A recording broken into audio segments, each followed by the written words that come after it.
অমরেন্দ্র সান্যাল মঞ্চে অনুষ্ঠিত হতে চলেছে কানন কুমার মাইতি রচিত চণ্ডী হালদার ও অমরেন্দ্র বিশ্বাস নির্দেশিত এক বেদনাবিধুর সামাজিক যাত্রাপালা রক্ত দিয়ে মায়ের পূজা। সম্পাদনা অমরেন্দ্র বিশ্বাস, পরিচালনা চণ্ডী হালদার, দল ম্যানেজার অনিল পাণ্ডে।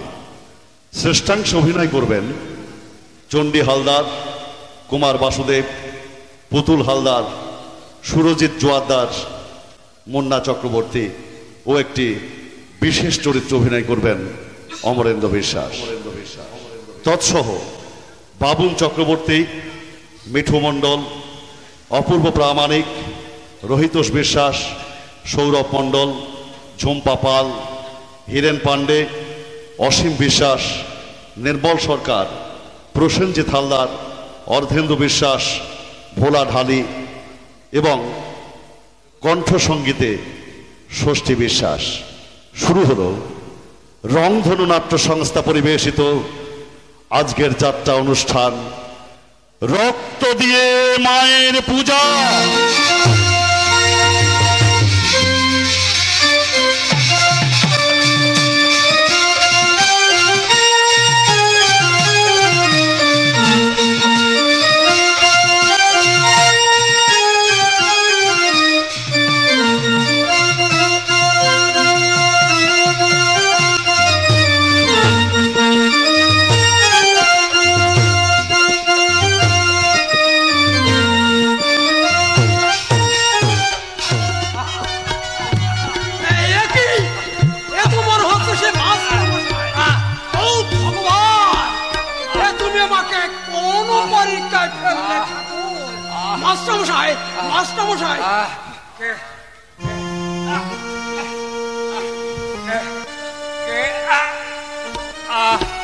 আমি আপনার চিরশত্রু, কিন্তু আপনি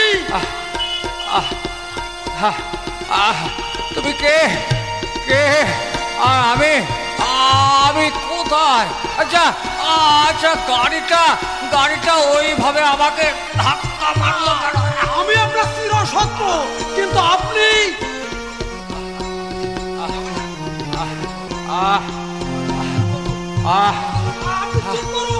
আপনি চুপ করুন। আপনার সারা শরীরে রক্ত ঝরছে, কথা বলতে আপনার কষ্ট হচ্ছে। চলুন চলুন, আপনাকে হাসপাতালে নিয়ে যাও। না আমাকে হাসপাতালে নিয়ে যেতে হবে না। বেপরোয়াভাবে গাড়ি চালিয়ে একজন নিরীহ মানুষের আপনি কি সর্বনাশ করেছেন? পথে ঘাটে চলতে গেলে এরকম তো একটা অ্যাক্সিডেন্ট হতেই পারে। Shut up!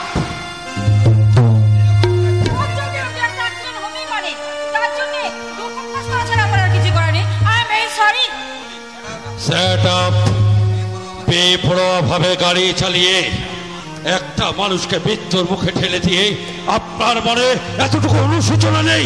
আপনি কি মানুষ না? আমি দেবী, আর সেই জন্য এই মৃত্যু পদযাত্রী এই বৃদ্ধে সাহায্যের জন্য এই নিন ৫,০০০ টাকা। চোর ঠকবাজ কালোবাজারি ধনির মেয়ে বলে আজ আপনি আবার টাকার অহংকার দেখাচ্ছেন, তাই না?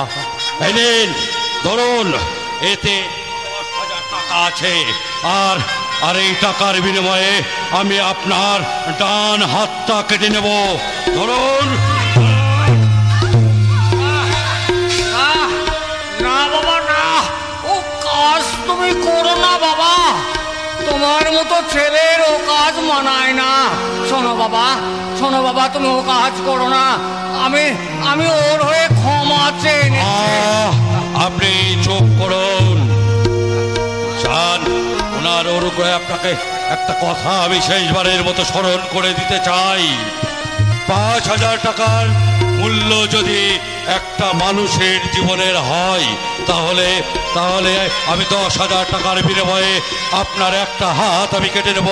দেন আপনার ওই অহংকারে হাত আমায় দেন।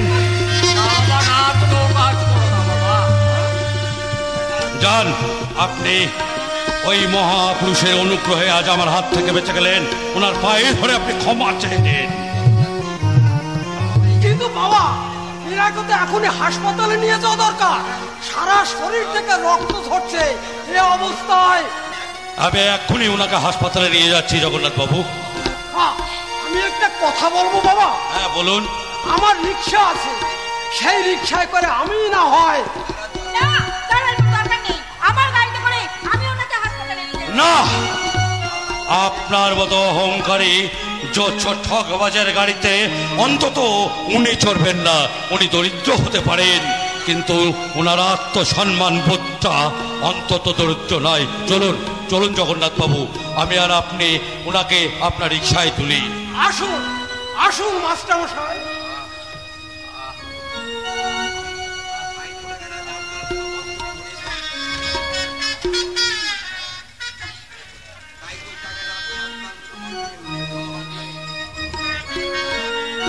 আপনাকে আপনার মতো ধনীর দোলালিদের আজকে বাজে খরচা করবার জন্য অনেক টাকার দরকার, আর ওই 10,000 টাকা আপনি আমায় ফিরিয়ে দিতে চাইছিলেন, আমি ফিরিয়ে নেব না। আজ ধনীর ভান্ডারে আমি ভিক্ষে দিয়ে গেলাম। জ্বলে গেল, জ্বলে পুড়ে ছাই হয়ে গেল। আমাকে আমার সেই অসম্মানের আগুনে আমাকে জ্বালিয়ে পুড়ে ছাড়খাড় করে দিয়ে গেল। তুমিও শুনে যাও, তুমিও শুনে যাও প্রতীক মিত্র। তুমি যেমন আমার বুকে যেমন তুমি আগুন জ্বালিয়ে দিয়ে গেছো, আমিও তোমাকে ছাড়বো না। আমিও ঠিক তেমনি করে তোমাকে আমি জ্বালিয়ে পুড়িয়ে একেবারে ছাড়খাড় করে দেবো, ছাড়খাড় করে দেবো, ছাড়খাড় করে।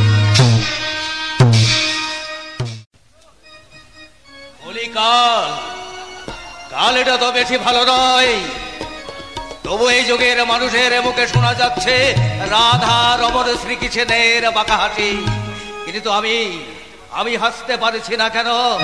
কেন আমার বিভাষিত মন কেবল চাইছে এক বোতল মদ, এক প্লেটে কচি পাঠার মাংস, আর একটা 19-20 বছরের। সবই আপনি পাবেন বস, কিন্তু এদিকে কেস কি চাই? পুলিশ এনিহাও জানতে পেরেছে যে আমি মেয়েটাকে। সেই নধরা হরিণীটা কোনো কোথায়? আপনার বাগান বাড়িতে। কিন্তু বস, এখন আমার কি হবে তাই বলুন স্যার। পুলিশ যে আমাকে একসঙ্গে কটা চিন্তা মাথায় রাখি। একে সেই অবলা হবে এটার চিন্তা, যা কদিন আমার পাতাল ঘরে লুকিয়ে থাকে, যা এদিকে সব ব্যবস্থা আমি করছি। আপনাকে কিছুই করতে হবে না মিস্টার সেন সরকার, যা করবার আমি করব। আরে আসুন আসুন আসুন, কি সৌভাগ্য আমার যে আপনার মতো মহান মানুষের পদধূলি এই গরিবের পরন কুঠিরে। অনিতা বাদ দিয়ে বলো কে? আমার পাতানো শালির ছেলে রবিন একটু আগেই এসেছে। পাতানো শালি? আচ্ছা বলো রকি কে? রকি? কে রকি? যতদূর মনে পড়ছে ও নামে তো স্যার আমি কাউকে চিনি না। তাড়াতাড়ি। ঠিক আছে বস, আমি এখনই ওই স্যারের জন্য ঠান্ডা গরম সব ব্যবস্থা করছি। চলি স্যার, নমস্কার। দাঁড়িয়ে রইলেন কেন স্যার? বসুন স্যার বসুন। আগে বলুন মিস্টার সেন শর্মা, আপনার বড় ছেলে বিশান বাবু এখন কোথায়? বিশান আপনার জেল পালানো কয়েদিও নয়, আর ওয়ারেন্টের আসামিও নয়, তাই তার গতিবিধি হিসাবে আপনার কাছে আমি জবাবদিহি করতে বাধ্য নয় অফিসার। তাই নাকি? কিন্তু যেদিন আপনার ওই সুপুত্রের কোমরে হাতে পায়ে শেকল বাঁধা থাকবে, সে শেকল বাঁধার সৌভাগ্য আপনার হবে না অফিসার। কারণ আপনার কেন? বলুন বলুন কারণ। না মানে কলিকাল। কালটা তো বেশি ভালো নয়। ধরুন সেই কালের প্রকোপে পড়ে বাংলার এমন এক দুর্গম অঞ্চলে আপনাকে বদলি করে দেওয়া হলো। সেখানে বসবাস করে শুধু হিংস্র প্রাণী আর বিষধর সাপ। সেখানে বিষধর সাপের পরামর্শ ধরবার আগে এখানকার সমস্ত হিংস্র জানোয়ারদের ওই দাঁত আর নখ ভেঙে বুঝিয়ে দেব আমি ইন্সপেক্টর স্বাধীন দর্শন। বাহ বাহ বাহ, বড় ভালো লাগলো মাননীয় অফিসারের লেকচার শুনে। এটা তো তবে জানো না অফিসার, এই রুদ্র প্রতাপ সেনের শর্মার এক কালো হাতের বিস্তার কত দূর। মন্ত্রী, আমলা, এসপি, ডিএসপি সব আমার হাতের মুঠোয়। তাই তোমার মতো দুধে অফিসারকে সাহেস্তা করার গুপ্ত তালার চাবি আমার হাতে আছে। সেই গুপ্ত তালার চাবি আগে নিজের সংসারের তালা চাবিটা ঠিক করে রুদ্রপ্রতাপ বাবু। তোমার সাহস দেখে আমি অবাক হয়ে যাচ্ছি। কে তুমি? কি চাই তোমার? আমি শ্রমিক নেতা প্রভাত রায়ের ভাই পঙ্কজ রায়। আর কি চাই? আপনার বড় ছেলে বিশান সেন শর্মাকে, আপনার ছেলে বিশান আপনারই পোষা গুন্ডা রকিকে দিয়ে আমার বোনকে কিডন্যাপ করেছে। কালি ছিড়াবার জায়গা পেলে না ভাই। শেষে আমাদের মতো দেবতুল্য মানুষের গায়ে কলিকাল। কালটা দেখছি মোটেই ভালো নয়। আমার প্রশ্নের উত্তর কিন্তু এখনো পাইনি। পেয়ে যাবে। তোমার দাদা কারখানায় ধর্মঘট করে আর আমি করে বাড়িতে বসে আছে। তাই হয়তো কোনো শ্রমিক তোমার বোনকে কিডন্যাপই করেছে। কারখানা খুলে গেলে দেখবে তোমার বোন আবার সুসর করে বাড়িতে চলে এসেছে। বেশ, আমি চলে যাচ্ছি। তবে যাওয়ার সময় একটা কথা বলে যায় রুদ্রপ্রতাপ বাবু, আপনার ছেলের জন্য আমার বোনের যদি কোনো ক্ষতি হয়, আপনাদের লোভের সংসার আমি জ্বালিয়ে পুড়িয়ে ছাই করে দেব। ছাই করে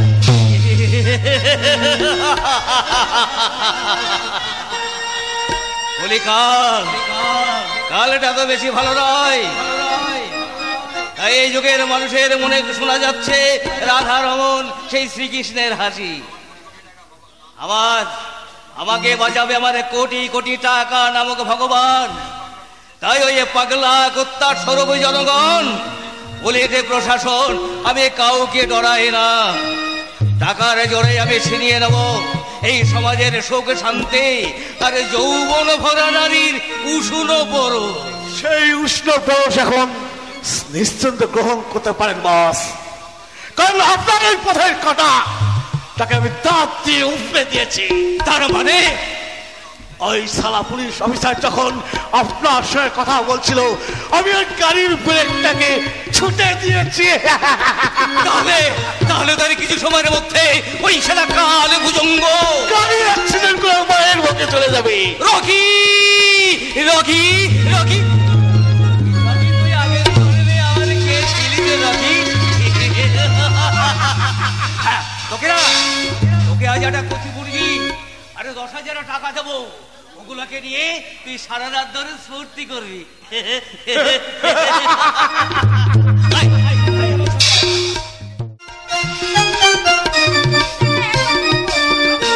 পারমিশন পাবো না? তাছাড়া কি আর দেখবে, রুগীকে এখনো রক্ত দেওয়া চলছে। রক্ত? ইমিডিয়েট প্রয়োজন ছিল বলে প্রতীক বাবু নিজের শরীর থেকে রক্ত দিয়ে রুগীকে বাঁচিয়েছে। কি বলছেন আপনি প্রতীক বাবু? মনে হয় আগের জন্ম ওনার কেউ ছিল, তাই রক্তের গ্রুপও মিলে গেল আর প্রতীক বাবু হাসতে হাসতে রক্ত দিতে লাগলো। তাই বলে একজন পথের মানুষের জন্য? সোনা সব জায়গাতেই চকচক করে মা। সূর্যের মতো উদার মনের মানুষ প্রতীক বাবুরা কখনো পথ আর ঘর বিচার করে না। দয়া করে একটিবার আপনি আমাকে ওদের সঙ্গে দেখা করে দেবার পারমিশন দিন। আপনি যাবেন না, প্রতীক বাবু এখন বিশ্রাম করছে।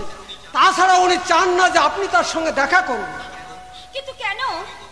আমি বাবার সব অপমান ওনার কাছ থেকে ক্ষমা চাই, তবু উনি কি আমায় ক্ষমা করতে পারেন না? আপনার এই প্রশ্নের উত্তর আমার জানা নেই। তার প্রতীক বাবু নিজেও এখন অসুস্থ। আমি এখন অসুস্থ নই, আর আমাদের রুগীও এখন সুস্থ। এ কি আপনি এখানে? না মানে কদিন ধরে এখানে আসতেন তোমাদের সঙ্গে দেখা করবে বলে, কিন্তু তোমার অনুমতি পাইনি বলে আমি।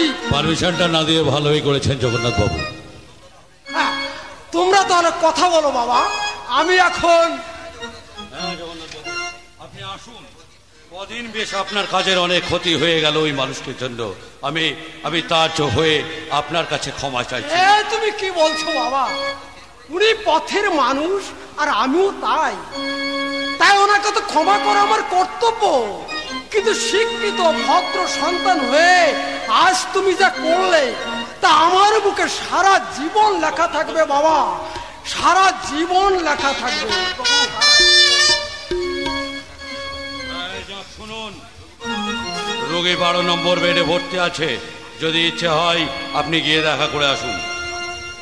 আমি কিন্তু শুধু রোগী দেখতেই আসিনি, আমি এখানে বারবার ছুটে আসছি আমার সঙ্গে দেখা করে সেদিনের সেই অপমানের বদলা নিতে। আপনি আমাকে আঘাত না করে কি আপনি আমাকে কথা বলতে পারেন না? আমি কি কোনোবার আপনার কাছে ক্ষমার যোগ্য নই? কিন্তু কেন, কি আমার অপরাধ আপনি আমাকে বলুন। আপনি কুৎসিত কদর্যহীনা বিকৃত মনের নারী। সেদিনের সেই তীব্র অপমানের জ্বালা আপনি সহ্য করতে না পেরে আজ এসেছেন ছুটে দুটো মিষ্টি মিষ্টি ভালো মন্দ কথা বলে, দুপুরে চোখের জল ফেলে আমার কাছে প্রেম নিবেদন করতে। কিন্তু না, আপনার মতো এই বিলেতে পাশ্চাত্য শিক্ষায় শিক্ষিতার কোকিনী মেয়েকে প্রেমের ফাঁদে পা না দিয়ে আমি আমার এই গরিবিয়ান পা দুটো চালন করলাম অন্য পথে চলে। নমস্কার।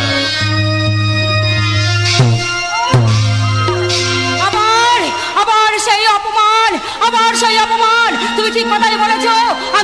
আমি দানবী থেকে আমি দেবী সাজবো, আমি যেমন করে নেবো, আমি তোমার ভালোবাসার যোগ্য আদায় করে নেবো। আমি দেখতে চাই পথিক, আমি দেখতে চাই তুমি কতদিন আমার থেকে তুমি মুখ ফিরিয়ে নিতে পারো পথিক, তুমি মুখ ফিরিয়ে নিতে পারো।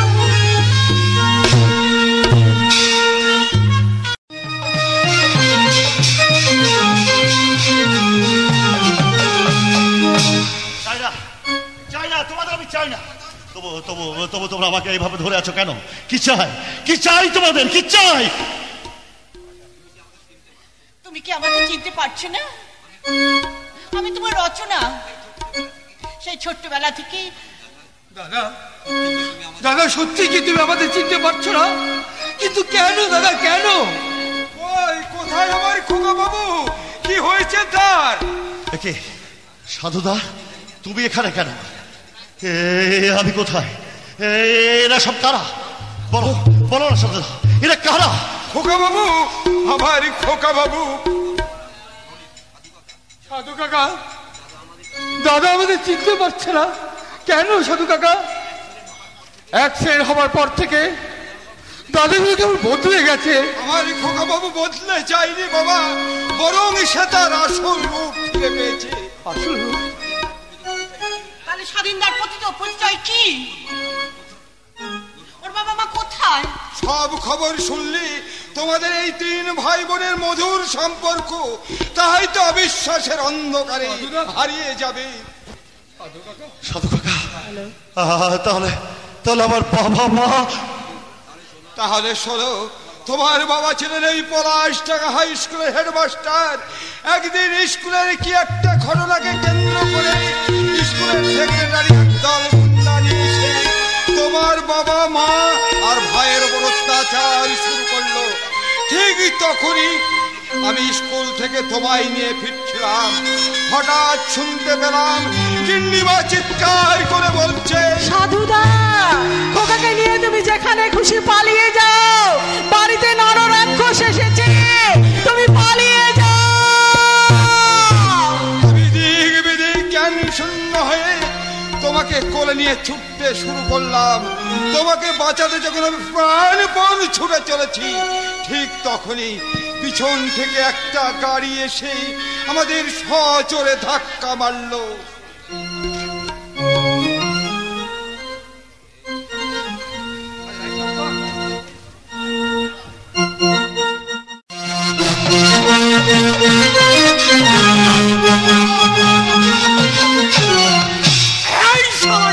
বাচ্চা ভেবেছিলি জগা গুন্ডার হাত থেকে রেহাই পাবি, তাই না? কিন্তু জগা গুন্ডার হাত থেকে ওই ভগবানও তোদের রক্ষা করতে পারবে না।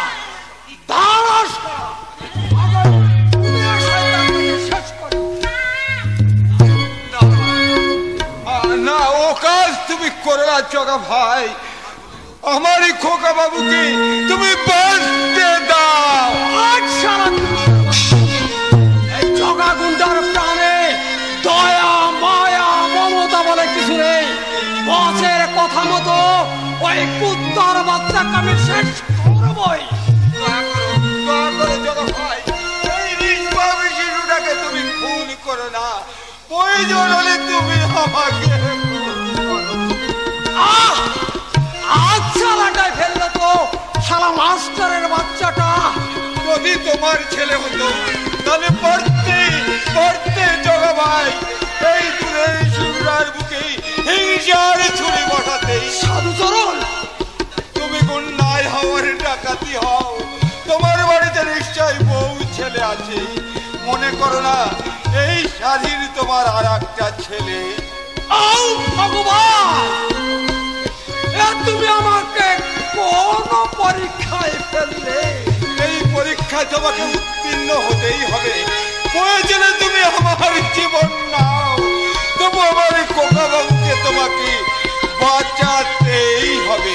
না, জগাগুন্ডার হাত থেকে একবার যখন ছুরি খসে পড়েছে তখন কারো জীবনের বিনিময়ে নয়, আমার নিজের জীবনের বিনিময়ে ওকে আমি বাঁচাবই।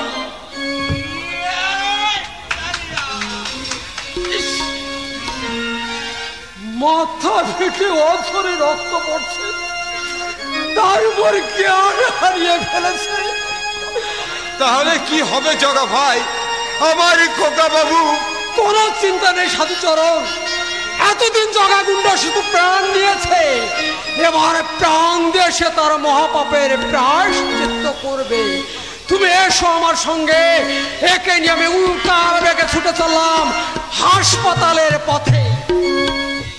হে ঈশ্বর, অসীমই তোমারই করুণা, তোমার কৃপায় জানোয়ার আজ মানুষ হয়েছে। এবার তুমি আমার খোকা বাবুকে বাঁচিয়ে দাও ঠাকুর, বাঁচিয়ে দাও। ডাক্তার বাবু, ডাক্তার বাবু,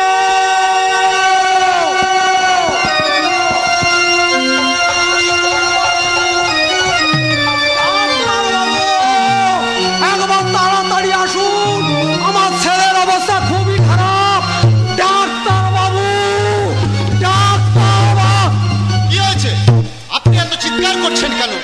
জানেন হাসপাতাল চত্বরে চিৎকার করা আইনত অপরাধ। আমার অন্যের জন্য ক্ষমা চাইছি, কিন্তু কিন্তু আমার ছেলেটিকে একটু দেখুন ডাক্তার বাবু, গাড়িতে ধাক্কা লাগে ছেলেটা। মরুক, তাতে আমার কি? এখন আমার ডিউটির সময় নয়। ডাক্তার বাবু, কি বলতে চান আপনি? আউটডোরে লাইন দিয়ে দাঁড়ান। ডিউটিরত ডাক্তার দেখে যদি মনে করে ভর্তি করা প্রয়োজন তাহলে আপনি কিছু করতে পারবেন না? পারবো না তা নয়, তবে এখন আমাকে কিছু করতে গেলে সপাচেক টাকা লাগবে। আর মানে 500 টাকা সঙ্গে এনেছো? তাহলে তোমার ছেলেকে এক্ষুনি। আর আগে বল শালা ডাক্তার, জগাগুন্ডার নাম শুনেছে?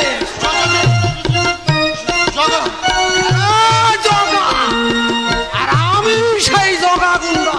নমস্কার জগা বাবু, আপনার ছেলেকে আমি এক্ষুনি ভর্তি করে দিচ্ছি। না না না, কোনো অসুবিধা হবে না। বাবু বলছি, কান খাড়া করে শুনে রাখ শালা ডাক্তার, তোর অবহেলায় যদি আমার ছেলের কোনো ক্ষতি হয়, আমার ছেলের একটা প্রাণের বিনিময়ে তোর বংশে আমি বাতি জ্বালাতে কাউকে বাঁচিয়ে রাখবো না। না না না, আপনাকে কিচ্ছু করতে হবে না। আমি এক্ষুনি দিন, ছেলেটা আমাকে দিন। ইস, মাথা থেকে প্রচুর রক্তক্ষরণ হয়েছে, মনে হচ্ছে রক্ত দিতে হবে। রক্ত লাগে আমি দেবো ডাক্তার বাবু, তবু আমার ছেলেকে আপনাকে বাঁচিয়ে তুলতেই হবে। তার আগে দেখতে হবে ওর রক্তের সঙ্গে আপনার রক্তের গ্রুপ মেলে কিনা। আপনি আসুন আমার সঙ্গে। জগা ভাই, তোমার এই মুহূর্তের দাম হয়তো আমি কোনোদিন দিতে পারবো না। বাজে কথা বাদ দিয়ে ঈশ্বরকে ডাকো, তিনি যেন তোমার খোকা বাবুকে আবার সুস্থ করে তোলেন। তুমি বসো, আমি রক্ত দিয়ে আসি। যার হাতে ফুল হবার কথা, আর তারই রক্তে বাঁচতে চলেছে আমার খোকা বাবুর জীবন। বা ঠাকুর বা, অদ্ভুত তোমার লীলা। এরপরে কি হবে ঠাকুর?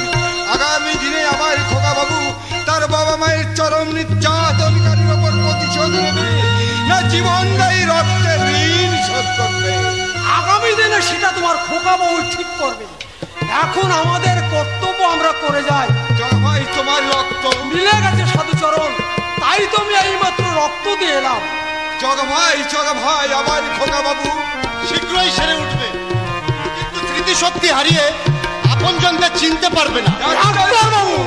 আই এম সো সরি জগা বাবু, আমি আপ্রাণ চেষ্টা করেছিলাম, কিন্তু মাথায় প্রচন্ড আঘাত লাগার ফলে।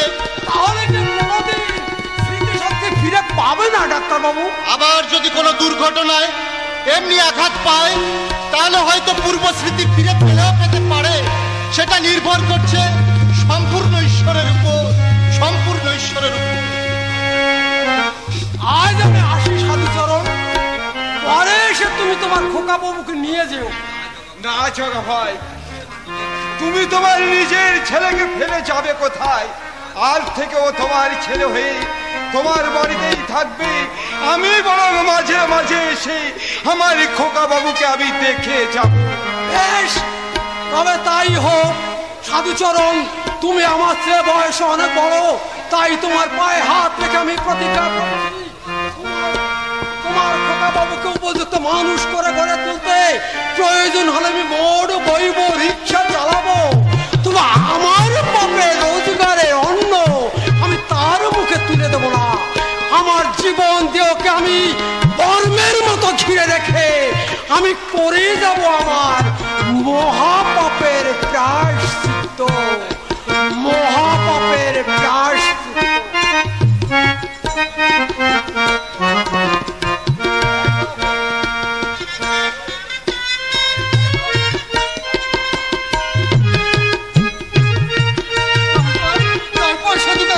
তারপর আর কি বলবো, তোমরা তো সবই জানো। তারপর কি আর করবো? তুমি তোমার খোকা বাবুকে নিয়ে বাড়ি ফিরে যাও। আমরা দুটো ভাই বোন আমাদের সংস্থানে ফিরে যায়। হাই রচনা, দাঁড়াও। দাঁড়িয়ে আর কি কাজ সাধু কাকা? কি আর হবে সাধু কাকা? একজন আভিজাত্য পরিবারের ছেলে আর আমরা খনি গুণ দাঁড়িয়ে আমাদের স্থান কি এখানে হবে সাধু কাকা? ও যে সম্মান নষ্ট হবে। তাই বলে তোমাদেরকে এত সহজে ছেড়ে দেবো তোমরা ভাবলে কি করে? তার মানে আবার কি? এত পাপের সাজা আমি একা ভোগ করতে যাবো কেন? আমি সারা দিন ধরে থানায় বসে ডিউটি করব, তাহলে আমার মা বাবা ভাইকে খুঁজে বার করবে কারা? জবাব দাও, জবাব দাও। খোকা বাবু, তুমি রনিত রচনা, তোমরা তিনজনে মিলেই আমার মা বাবা এবং ভাইকে খুঁজে বার করবে। তারা ফিরে আসার পর আমাকে যে শাস্তি দেবে আমি সেই শাস্তি মাথা তুলে দেব। তা যতদিন পর্যন্ত না হচ্ছে ততদিন তোমাদেরকে আমার ভালোবাসার শিকরে হৃদয় কারাগারে আমি বন্দী করে রাখবো। তাই হবে দাদা, তাই হবে। শয়তান, শয়তান, একে করে তুমি আমার সবকিছু কেড়ে নিয়েছো। বলো, বলো জানোয়ার, আর কি চাও তুমি বলো?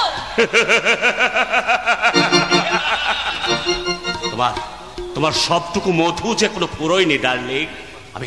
আমি তোমার সব মধু অকণ্ঠ পান করতে চাই। তুমি আমার সর্বস্ব লুট করেছো, দয়া করে এবার তুমি আমায় মুক্তি দাও, মুক্তি দাও আমাকে। তা কি হয় মাইরিয়া? তুমি হলে আমার তুরূপের তাস। তোমাকে দিয়ে আমার সমস্ত কাজ আমি একটা একটা করে হাসিল করতে চাই। সব করবেন সব পুলিশের হাতে গ্রেপ্তার হবার পর। কে তুমি? আমি আপনার পিতাজি का दोस्त আছে। কিন্তু আপনি এখানে কেন? এখানকার ঠিকানা আপনাকে কে দিয়েছে? আপনার পিতাজি দিয়েছে। এ লড়কি के लिए এ মুলুকে বহুত ঝড় উঠেছে। আপনাকে এক্ষুনি এ বাংলা ছেড়ে পাঞ্জাব মুলুকে পাড়ি দিতে হবে। বাইরে আমার গাড়ি খাড়া আছে, আপনি গাড়িতে উঠলেই ড্রাইভার আপনাকে নিয়ে এ বাংলা ছেড়ে পাঞ্জাবে পাড়ি দেবে। শেখজি, আমি বলছিলাম কি, আমার সঙ্গে যদি মৌচাককে সঙ্গে নিয়ে যায়, কোনো অসুবিধা টসুবিধা? कोई प्रॉब्लम नहीं, कोई प्रॉब्लम नहीं। काइंडली আমার চশমাটা আরে ওকে ওকে শিখি ওকে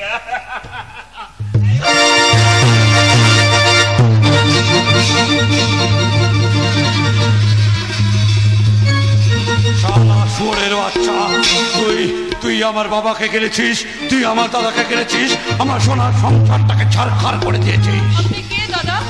কে আপনি? দাদা দাদা বলে যখন ডেকেছ তখন আর পরিচয়ের প্রয়োজন কি বোন?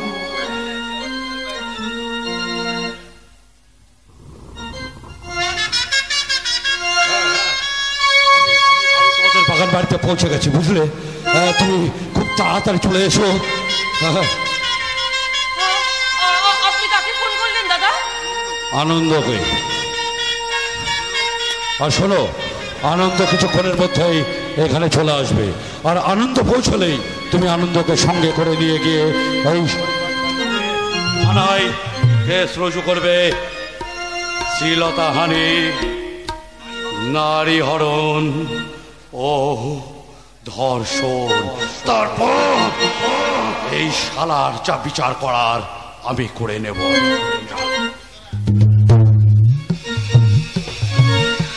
না, এই মুখ নিয়ে আমি কেমন করে আনন্দের সামনে দাঁড়াবো?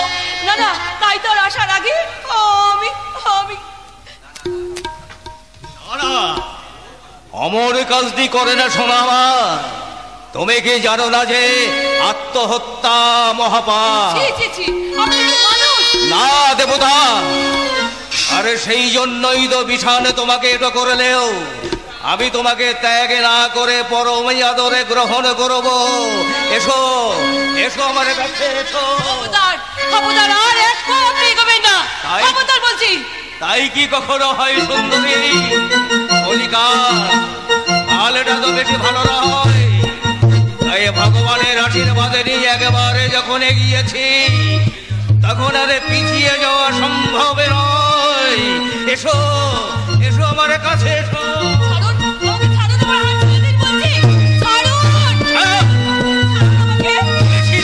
জ্বালিয়ে বাতি অতীতা বলে আমি হয়েছি সতী, সতী বলা দেখাচ্ছে সতী। এসো আমার বুকে এসো, এসো আমার বুকে এসো।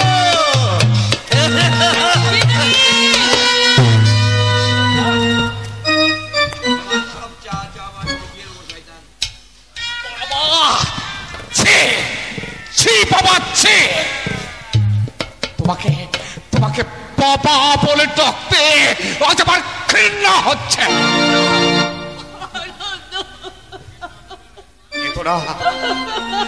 কেঁদো না বাবা, কেঁদো না বাবা। তুমি নরকের শেষ ধাপে নেমে গেছো। তোমার মৃত্যু স্বয়ং ভগবান রোধ করতে পারবে না। কলিকা কালটা তো বেশি ভালো নয়, তাই আমার সৃষ্টি ও ধ্বংসের রূপ দেখা আমি নিজের হাতেই তৈরি করি, তাই আমার ধ্বংস এত সহজে হবে না। আর আমি বলছি হবে। তোমার জীবন দিয়ে এই মহাপাপের প্রায়শ্চিত্ত তোমাকে করতেই হবে। না, ওই আমার কথা শোন, তাহলে আরে সেদিন আকাশে সূর্য উঠবে না। আনন্দ বাইরা ভাই, তোকে একটা কথা স্মরণ করিয়ে দিই, আমার চলার পথে বাধার সৃষ্টি করবি না। আর তা যদি করিস কলিকাল কালের প্রকোপে পড়েই তুই শেষ হয়ে যাবি, সন্তান বলে রেহাই পাবি না।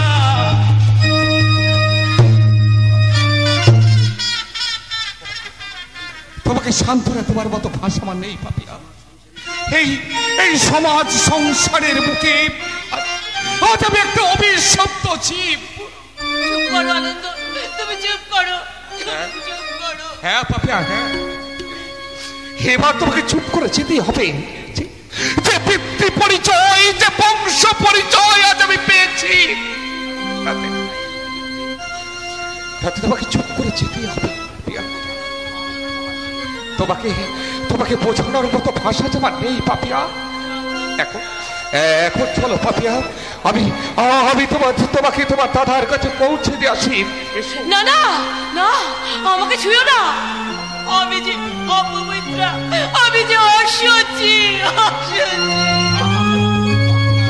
না পাপিয়া না, গঙ্গা দিয়ে হাজারো ময়লা ভেসে গেলেও গঙ্গা যেমন চির পবিত্র থাকে, আমার কাছেও তুমি তেমনি চির পবিত্র পাপিয়া। কিন্তু এই কথা আমার মনকে আমি কিভাবে বোঝাবো? কারণ আমি তো জানি আমার মতো এই সমাজে আর অপবিত্র হতে পারে না। আমি যে পাপী, আমি যে পাপী।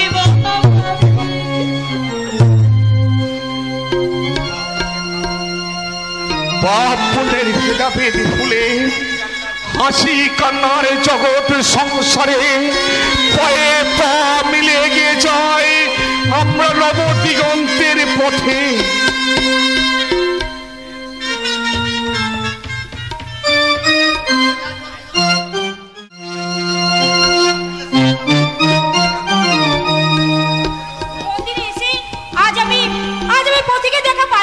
কিন্তু তবু যেন মনে হচ্ছে আজ আমার এই মন্দিরে আসা সার্থক হয়েছে, এই কালীঘাটের মন্দিরে।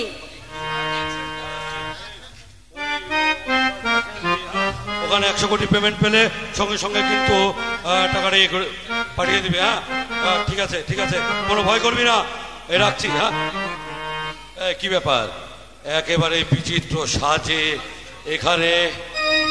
আজ আমার তোমাকে অনুসরণ করা একমাত্র আমার কাজ পথিক। আমি কি তোমার এতই অযোগ্য? তোমার আদেশে আজ আমি নিজেকে রাঙিয়ে নিই।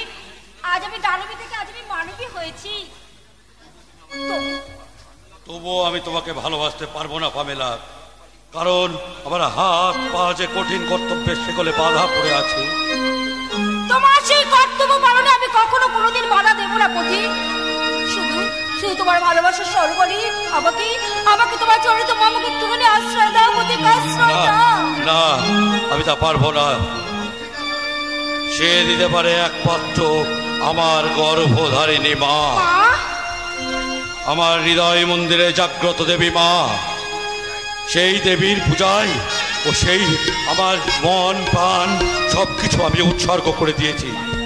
তাই তার আদেশ হলে বেশ, আমি সেই দেবীর কাছে যাবো পথিক।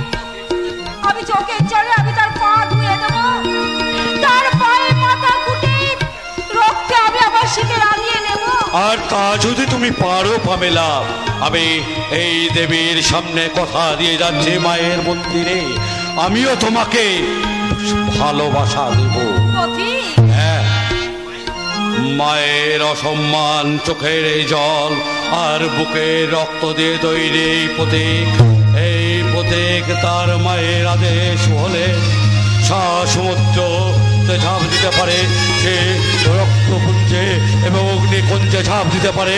তার মাতৃ আদেশ না পেলে তোমার মতো সুন্দরীকে জীবন সঙ্গিনী করে সে স্বর্গে গিয়ে সুখের নীল করতে চাই না, সে স্বর্গে গিয়েও সুখের নীল করতে চাই না। পাবে না, আমি পারবো না, পাবে না, আমি সুখের নীল। সত্যি এই যুগের ছেলেরা বিয়ের পর মা বাবাকে তারা পর করে দেয়। এক মুঠো ভাতের জন্যে মা বাবাকে ওই পথে ঘাটে দাঁড়িয়ে দাঁড়িয়ে ভিক্ষা করতে হয়। সত্যি সে যুগে এই পথিককে দেখে আমি আশ্চর্য হয়ে যাচ্ছি, আমি আশ্চর্য হয়ে।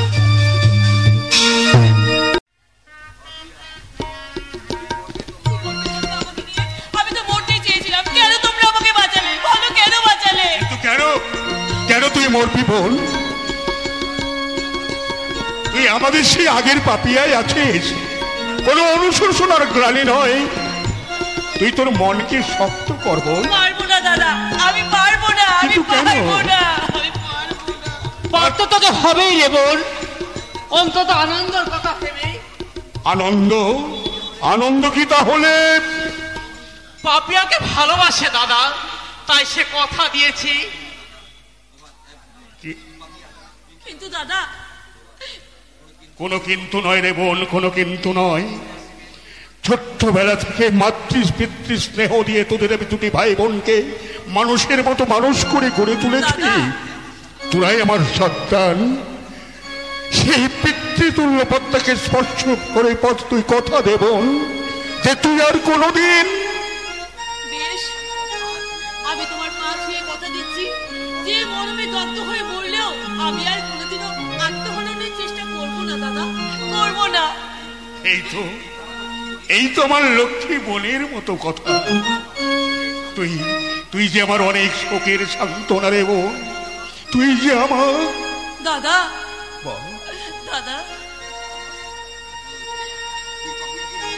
পঙ্কজ, তুই পাপিয়াকে নিয়ে বাড়ি যা। তা না হয় যাচ্ছি দাদা, কিন্তু তুমি? নতুন একটা কাজের সন্ধান পেয়েছি, একবার সেখান থেকে ঘুরে আসি। তোমার আগের কারখানা কি তাহলে? কে এক প্রীতম সিং এর মুখে পাপিয়ার খবর শুনে উত্তেজিত শ্রমিকরা কারখানা পুড়িয়ে আগুন লাগিয়ে ধ্বংস করে দিয়েছে। কিন্তু কে ওই প্রীতম সিং? ওই তো সেই ঈশ্বর প্রেরিত দেবদূত যে আমাকে ওই নরক থেকে বাঁচিয়ে এনে ওই নরকের কৃমিকীটটাকে অজ্ঞান করে নিয়ে গেছে। দেখেছিস তো বোন, দেখেছিস তো? পৃথিবীর পঙ্ক্তির আবর্তে ডুবে যাও এই নরকের বুকে এখনো কেমন আদর্শ মানুষ বাস করে। দাদা যা বোন, যা তোরা। হ্যাঁ দাদা, আমরা চলেই যাচ্ছি, তুমি কিন্তু তাড়াতাড়ি ফিরে আসবে। আয় পাপিয়া। যাচ্ছি দাদা। আয়। শত দুঃখ কষ্টের মাঝেও এই দুটি ছোট্ট ভাই বোনকে নিয়ে আমি একটা সুখের সংসার করতে চেয়েছিলাম, কিন্তু কাল রূপী শয়তানের দমকানির কাছে আমার সে স্বপ্ন ভেঙে চুরমার হয়ে গেল। সেই তুমি ইচ্ছা করলে আবার জোড়া লাগাতে পারো প্রভাতের রায়। আপনি দেখো প্রভাত, আমার ছেলে তোমার বোনকে নিয়ে পালিয়েই যায়, আর তোমার বোন আমার ছেলের সঙ্গে চলেই যায়। আরেকবারও কথা উচ্চারণ করলে আপনার জিভটাকে টেনে আমি ছিঁড়ে ফেলবো। তা হয়তো পারবে, তাতে কি তোমার ওই নষ্টা বোনটা সতী হয়ে যাবে আর পাঁচটা ভালো মেয়ের মতো? আপনি চুপ করুন, আমি শুনতে চাই না। ও কথা বাদ দিয়ে যা বলছি মন দিয়ে শোনো। তোমার ওই বোনের সঙ্গে আমার ছেলের বিয়ে, যদি আমি প্রয়োজন মনে করি আমার বোনকে আমি খুন করে ফেলবো। একটা শয়তানের সঙ্গে আত্মীয়তা স্থাপন করে আমি আমার মনুষ্যত্বকে কলঙ্ক করতে চাই না। সে তোমার বোন, তুমি যা খুশি করতে পারো, তবে আমার কথাটাও একেবারে বিবেচনা করে দেখলেও পারতে প্রভাত রায়। কারণ কাল এটা তো বেশি ভালো নয়।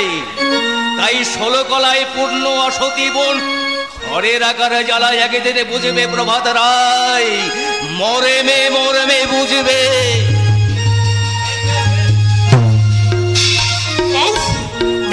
মানুষ নাতি পক্ষারি জানোয়ার, এরা বাংলার চেয়ে সাপের চেয়ে অকুল হোক। তবে শুধু অর্থের বলে দেশের এমএলএ এমপি মন্ত্রীদের এরা কিনে রেখেছে। তাই এদের হাজারো অন্যায়ের মধ্যে কোনো কথা বলবার সাহস কারণে তাই একবার ইচ্ছা হয় আমি চিৎকার করে বলি,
যেথায় বিচারের বাণী নীরবে নিভিতে কাঁদে, তারই নাম ভারতবর্ষ।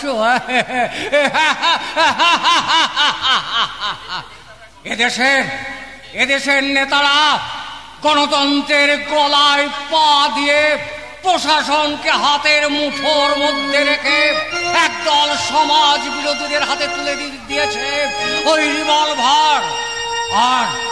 আর তারাই এই কোটি কোটি জনসাধারণ মানুষের ভাগ্য নিয়ন্ত্রণের বিধাতা। আর এরই নাম ভারতবর্ষ। একই মাস্টারমশাই, আপনি হাসপাতাল থেকে জোর করে আমি বেরিয়ে এসেছি। আমি কি খুনি আসামি যে ওই বদ্ধ হাসপাতালে আমাকে ওই আসামির মতো আমাকে থাকতে হবে? কিন্তু আপনার মাথা তো কোনো সারেনি মাস্টারমশাই। তাতে তোমার কি? অত খোঁজে তোমার দরকারটা কি? হু আর ইউ? আমি চিনেছি, আমি তোমাকে চিনতে পেরেছি শয়তান।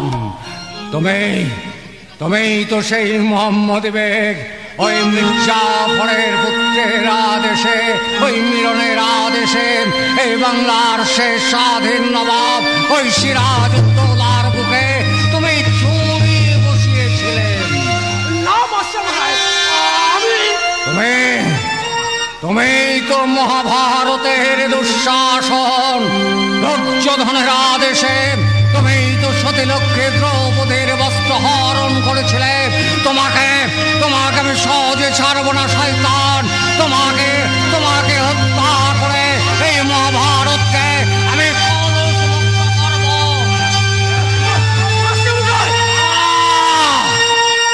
কে মাস্টার মশাই? আমি হচ্ছে তার প্রেতাত্মা। ওই শয়তানদের ধ্বংস করবার জন্যে এখন আমি এই দিশাহীন পথে পথে বিচরণ করে বেড়াচ্ছি। না না মাস্টারমশাই, এ কাজ আপনাকে সাজে না। এ কাজ আপনার জন্য নয়। এ কাজ শুধু তুমি করবে তাই না শয়তান? এইবার এই কাজ করে আমি তোমাকে বুঝিয়ে দেব শয়তান, যে পাপ আর পাড়া মানুষ কোনোদিন হজম করতে পারে না, আর তুমিও তো পারবে না। আমি জানি মাস্টারমশাই যে আমি পাপ করেছি, আর সেই পাপের সাজা একদিন আমাকে নিতেই হবে। না বাবা না, সারা পৃথিবী তোমাদেরকে আঙুল তুলে বললো, আমি বিশ্বাস করি না যে তুমি কোনো পাপ করেছো, পাপ করতে পারো বাবা। হ্যাঁ, শরীর সাক্ষী মাতাল ছাড়া আর কে হবে? আপনি কে তা আমি জানি না, কিন্তু আমার বাবা। তোমার বাবা একটা খুনি, একটা বদমাশ, একটা শয়তান। আমার বাবার নামে কোনো কথা বললে আমি কিন্তু সহ্য করব না। তোমার বাবার পরিচয় তুমি কতটুকু জানো? আমার বাবার পরিচয়? আমার বাবাকে নিশ্চয় আপনি আমার থেকে বেশি জানেন না। হ্যাঁ, চিনি তোমার চেয়ে তোমার বাবাকে অনেক বেশি চিনি। তাই তো আমি ওকে জিজ্ঞাসা করছি, উত্তর দে মুখোশধারী শয়তান। আমার স্ত্রী পুত্রেরা কোথায়? তোদের অত্যাচারে আজ তোরা কোথায় হারিয়ে গেছে? না মাস্টারমশাই না, আপনার কেউ হারিয়ে যায়নি। আপনার পূর্ণ আত্মা যেমন ছিল তেমনি আছে। আবার 20 বছর অন্তর্দ্বন্দ্বে হারিয়ে যাওয়া আমার এই বুকের মাঝে একটা শীতল স্পর্শ এনে দিলে। কে তুমি? মা? আমার পরিচয় আপনার কাছে সুখকর হবে না মাস্টার মশাই, তবে একটা কথা আমি বলে রাখি, আপনার সব কিছু যেমন ছিল তেমনি আছে। রচনা, তুই কাকে কি বলছিস? উনি সেই মাস্টার মশাই, সত্যের মিত্র, স্বাধীনের বাবা।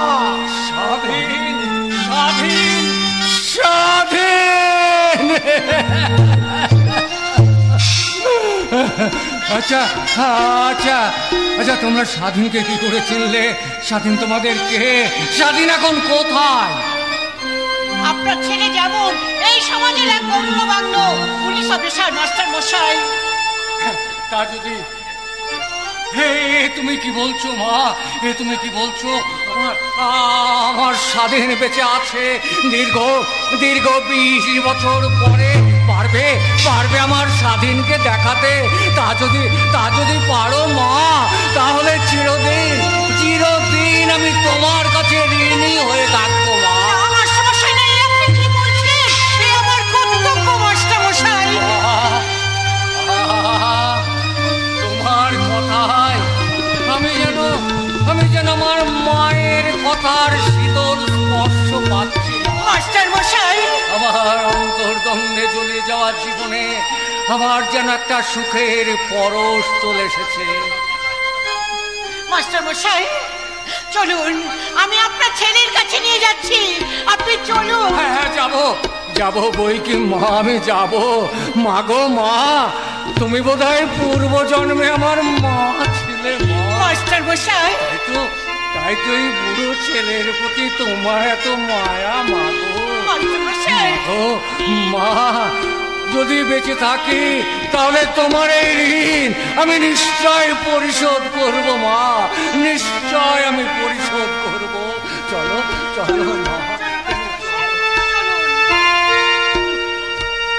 ওদের এই পিতা পুত্রের মিলন মধুর হোক, ঈশ্বরের কাছে আমি কামনা করি ওরা যেন আবার ওদের পূর্ব জন্ম ফিরে পায়। নিশ্চয়ই পাবে বাবা, নিশ্চয়ই পাবে। দেখি বাবা, তোমার চোখে জল? জল নয়, আমার আনন্দের অশ্রু। 20 বছর ধরে সন্তান স্নেহে মানুষ করার পর এবার হয়তো স্বাধীন আমাদের ছেড়ে চলে যাবে বাবা। যাবি তো? হয়তো আমরা তার থেকে অনেকটা পর হয়ে যাব। হবেই তো, যাবে না? কাক হয়ে ময়ূরকে ভালোবাসে, কাকের বাসা ছেড়ে কোকিল তো একদিন উড়ে যাবি। কিন্তু বাবা, আমাদের রচনা লিখতে হবে। রচনা যে মনে মনে স্বাধীনকে ভালোবাসে, তাহলে তোর জীবনটা কি ব্যর্থ হয়ে যাবে বাবা। এই তো যাবে না? কাক হয়ে ময়ূরকে ভালোবাসলে যে কাক কি কখনো ময়ূরের ছেলে মিশতে পারে ননি? তাহলে বাবা তোমার এতদিনের ত্যাগ প্রতিষ্ঠা আমার মহাপাপের প্রাস। না বাবা, না, তুমি কোনো পাপ করতে পারো না, কোনো অন্যায় করতে পারো না বাবা। উদারতা যেমন দেখিয়েছি, তেমনি দুহাতে মানুষ খুন করেছি। সেই মহাপাপের গ্লানি আমার অন্তরটাকে কুড়ে করে খাচ্ছে। তাই যত তাড়াতাড়ি পারি মৃত্যুকে আলিঙ্গন করে বাবা এই পাপ যন্ত্রণা থেকে আমি মুক্তি চাই বাবা, মুক্তি চাই বাবা। না বাবা, না, তা হয় না, হতে পারে না। তুমি না থাকলে আমরা যে দুটি ভাই বোন অনাথ হয়ে যাব। এরপর তার হয়তো আমাদের সঙ্গে কোনো সম্পর্ক রাখবে না। তখন কে শুনবে আমাদের এই মর্মবেদী কান্না? কে মুছে দেবে আমাদের চোখে জল? কে মুখ ভরা দেবে ভালোবাসা?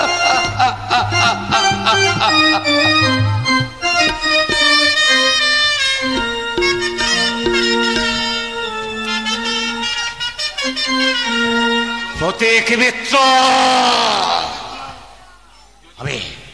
আমি যদি কোনোদিন এখান থেকে মুক্তি পাই, সেদিন সেদিন তোমাকে আমি বুঝিয়ে দেব আমার গায়ে হাত দেওয়ার পরিণাম কতটা ভীষণ, কতটা ভয়ঙ্কর।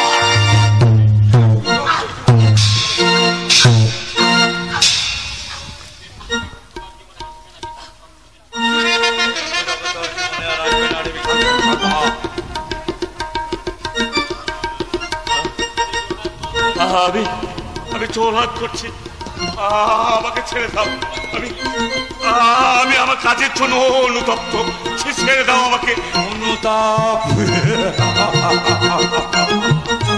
বল বল জানোয়ার, কোন বিনিময়ে আমার বাবাকে আমি ফিরে পাবো, আমার সেই শান্তির সংসার, পলাশ টাকা গ্রাম। বল বল জানোয়ার, কে তুমি? তুমি কে? মনে পড়ে শয়তান, পলাশডাঙ্গা হাই স্কুলের প্রধান শিক্ষক সত্যেন মিত্রের কথা।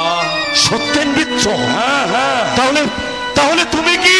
হ্যাঁ, আমি তারই ছোট ছেলে প্রতীক মিত্র। হ্যাঁ, যার সুখের সংসারটাকে তোরা বাপ বেটা মিলে শেষ করে দিয়েছিস। বল বল জানো।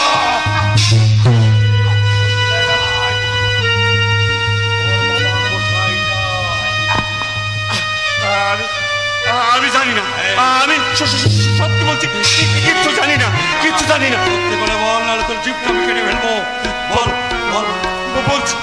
বলছি আমি সব বলছি। ড্যাডি ওই 5 স্ট্রিটের হোটেলে